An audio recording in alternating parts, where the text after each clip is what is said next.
Yan, hello po mga kalingap, kumusta? So, pag-uusapan po natin ngayon si Kuya Jomar, kung siya nga ba ay naiinip na, at alam po natin kung gaano ka-thankful ang lahat ng mga tinutulungan ni Kalingap Rab. Kasi kita po natin ang hirap, pagod, no? At kita din po natin na lahat ng pagod at hirap po nila ay worth it naman po talaga.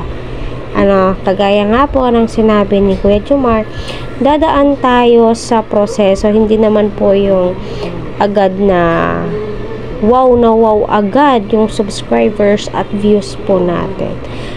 So masasabi ko po talaga dito ay napaka-humble, no? Napaka down to earth, at hindi po halata kay Kuya Jomar ang kanyang edad, na 30 years old na pala po siya, no? Kita naman po natin kapag ikaw ay masiyahin, ay hindi po talaga mahahalata, hindi pa po matured na tignan. So panoorin muna natin to. Kaya napagkakamalang may baby face kasi, kaya akala nila mga 20s pa lang si Kuya Jomar. So Kuya Jomar, ikaw ba ay single or in a relationship? Single po tayo ngayon. Maraming matutuwa niyan sa mga nagkakakrush po kay Kuya Jomar. Siya po ay single. So kamusta ang YouTube, Jomar? Kamusta ang iyong channel? Okay naman po. Tumatas naman po kahit paano. Hindi naman po masyadong mabilis pero okay lang.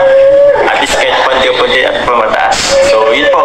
Okay naman po. Hindi ka naman ba naiinip na mabagal ang pag-angat ng iyong YouTube channel? Hindi naman kasi nasa proseso tayo niyan. Tsaka kagandahan nga is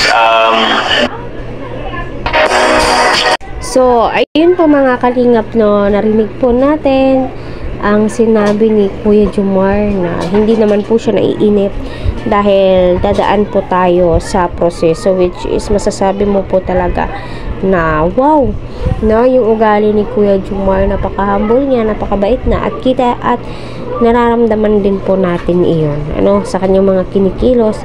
Kaya kung ako, deserve din po ni Kuya Jomar na sumikat, kasi masasabi mo napaka hardworking niya, dedicated po siya sa kanyang trabaho,